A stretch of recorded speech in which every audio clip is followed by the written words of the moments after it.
you let me in, yeah.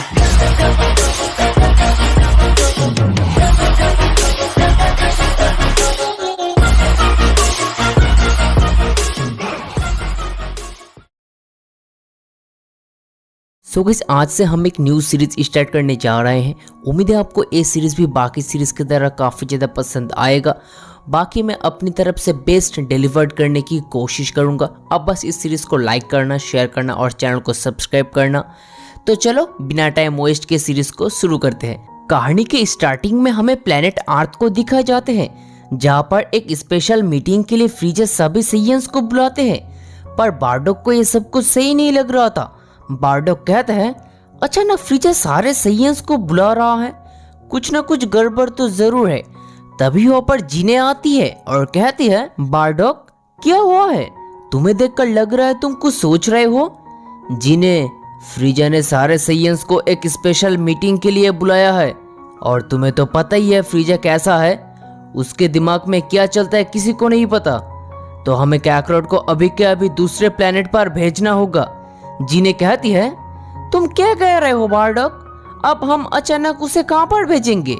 और तो और हमारे पास अभी कोई स्पेसशिप भी नहीं है। तो अब बार्डोक कहते हैं, कैसे भी करके हमें काकरोट को दूसरे प्लेनेट पर भेजना ही होगा, वरना वो भी हमारे साथ मारा जाएगा। तुम्हें तो पता ही है हमारा बेटा लो पावर लेवल के साथ जन्म लिया है, तो मैं कोई भी रिस्क नहीं ले सकता। तो अब बार्डोक और जीने एक ऐसे प्लेनेट की तलाश करता है जहाँ पर फ्रीजर कभी भी पहुंच नहीं पाएगा, और वो दोनों को ठीक वैसी एक प्लेनेट मिल भी जाते हैं। तो अब बार्डोक और जीने काकरोट को उस स्पेसशिप में डालकर दूसरे प्लेनेट के लिए छोड़ देते हैं।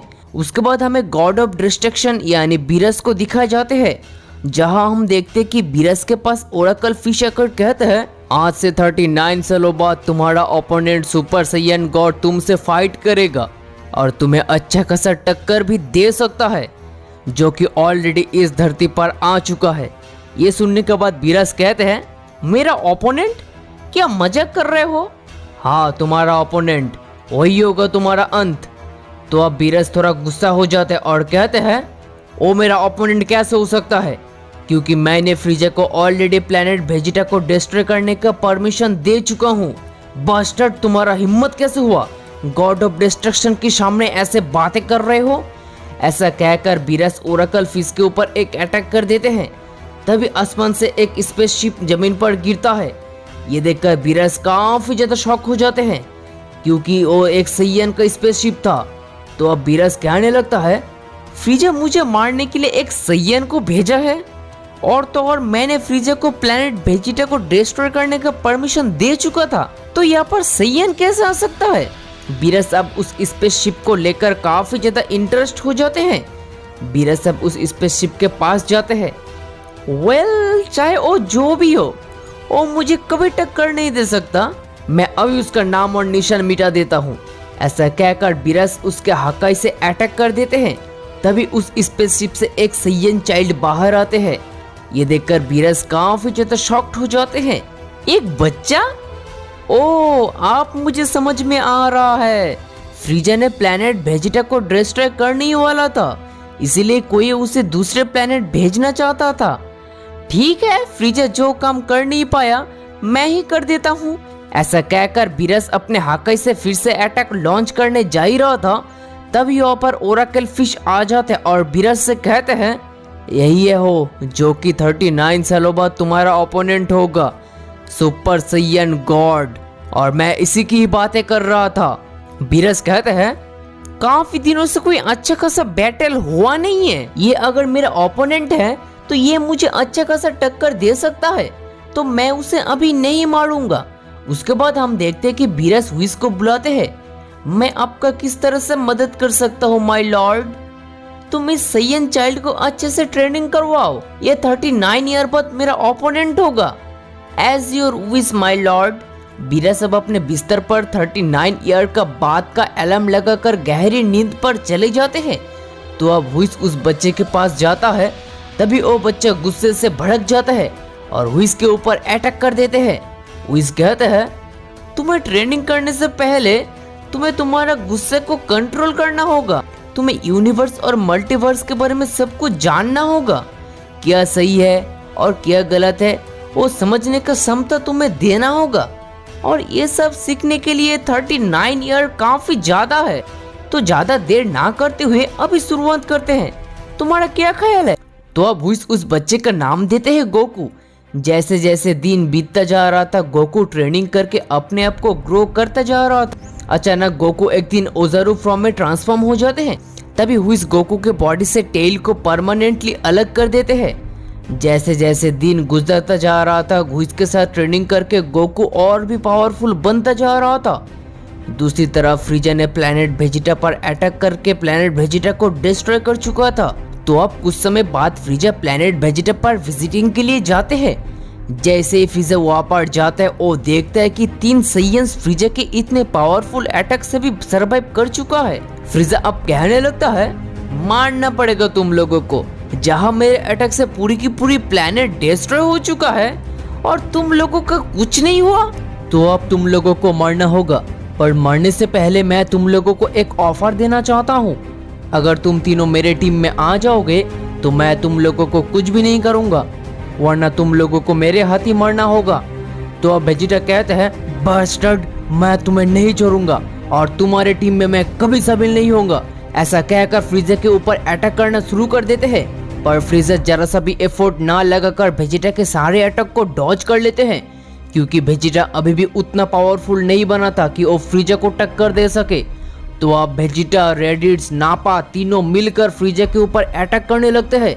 पर फ्रीजा अपने जगह से हिले बिना उन तीनों के अटैक को बड़ी आसानी से रोक ले रहा था। वो तीनों मिलकर लगातार एक से बढ़कर एक स्ट्रॉन्ग अटैक कर रहे होते हैं, तब भी फ्रीजा का कुछ भी नहीं हो रहा था। फ्रीजा अब उन लोगों के अगेंस्ट एक सिंगल अटैक करते हैं, जिससे वो तीनों काफी दूर जाकर गिर जाते हैं। वो तीनों अब किसी तरह उठकर खड़ा होता है, तभी फ्रीजा एक की ब्लास्ट करता है और वो तीनों ही कहीं मिलियंस ऑफ किलोमीटर दूर जा गिरता है। वेजिटा, रेडिट्स और नापा अब काफी ज्यादा घायल हो गया था। उसके बाद हम देखते हैं कि फ्रीजा उन तीनों सैयन्स को लेकर अपने पैलेस पर चले जाते हैं। दूसरी तरफ हुइस गोकू को लगातार ट्रेनिंग करा रहा था। वो गोकू को यूनिवर्स, मल्टीवर्स के बारे में भी सब कुछ बता देते हैं। लगातार 22 साल ट्रेनिंग के बाद गोकू काफी ज्यादा पावरफुल बन चुका था और वही फ्रीजा उन तीनों सैयन्स को ना मारकर उसके बस में कर लेते हैं और सारे यूनिवर्स में जाकर मासूम लोगों को मारने लगते हैं। उसके कुछ दिनों बाद फ्रीजा को किसी तरह से पता चलता है कि एक सैयन अभी भी जिंदा है, जो कि बीरस के प्लेनेट पर है। फ्रीजा अब कहता है, कौन है वो? उसको मेरे नजरों के सामने से बचाकर कैसे ले जा सकते हैं? मैं सैयन रेस से नफरत करता हूँ, मैं किसी भी सैयन को जिंदा नहीं छोड़ूंगा। ऐसा कहकर फ्रीजा, रेडिट्स और नापा को भेज देते हैं बीरस के प्लेनेट पर गोकू को मारने के लिए। फ्रीजा अब मन ही मन कहने लगता है, जब वो तीनों मिलकर उस सैयन को मार देगा तो मैं इन तीनों सैयन्स को भी मार दूंगा। दूसरी तरफ गोकू और हुइस ट्रेनिंग करते करते कुछ दिनों के लिए ब्रेक लेते हैं। तभी वहाँ पर रेडिट्स और नापा गोकू को मारने के लिए चले आते हैं। रेडिट्स गोकू का सगा भाई था, यानी कि बड़ा भाई, पर अनफॉर्चुनेटली वो लोग फ्रीजा के साथ मिलकर मासूम लोगों को बिना किसी कारण के मार रहा था। गोकू अब हुइस से कहता है, ये मेरा भाई है, तुमने मुझे पहले क्यों नहीं बताया? जवाब में हुइस कहते हैं, तुम्हारा मेन फोकस अब ट्रेनिंग में होना चाहिए, इसीलिए मैंने तुम्हें इस सब के बारे में कुछ भी नहीं बताया। रेडिट्स और नापा अब गोकू के ऊपर अटैक करने के लिए चले जाते हैं। गोकू कहता है, मुझे कोई भी फर्क नहीं पड़ता, तुम मेरा बड़ा भाई हो। अगर तुम लोग कोई बुरा काम करोगे तो इसका सबक तुमको मिलेगा और सबक मैं ही दूंगा। रेडिट्स और नापा दोनों मिलकर कई सारे अटैक करने के बाद भी गोकू का कुछ भी कर नहीं पा रहा था, क्योंकि गोकू हुइस जैसे एक पावरफुल एंजल के साथ ट्रेनिंग किया है। गोकू अब उन लोगों के अगेंस्ट एक सिंगल अटैक करते हैं, जिससे वो दोनों कई मिलियंस ऑफ किलोमीटर दूर जाकर पत्थरों से टकराता है। गोकू अब उन दोनों के ऊपर कंटिन्यूअसली एक से बढ़कर एक स्ट्रॉन्ग अटैक करता जा रहा था, जिस वजह से वो दोनों ही अब काफी ज्यादा घायल हो जाते हैं। वो दोनों सैयन्स मिलकर गोकू के अगेंस्ट एक कॉम्बाइन अटैक करते हैं, पर तब भी गोकू का एक बाल तक बाका कर नहीं पा रहा था। गोकू अब काफी ज्यादा गुस्सा हो जाते और एक फाइनल अटैक लॉन्च कर देते हैं, जिससे वो दोनों वहां पर ही नॉकआउट हो जाते हैं। दूसरी तरफ वेजिटा कहने लगता है, क्या वो रेडिट्स और नापा को मार दिया है? तो मैंने उसे जितना कमजोर समझा था वो उतना भी कमजोर नहीं है। पर मैं भी प्रिंस ऑफ सैयन वेजिटा हूँ, मैं उसे हरा कर ही रहूंगा। ऐसा कहकर वेजिटा गोकू को मारने के लिए निकल पड़ते हैं।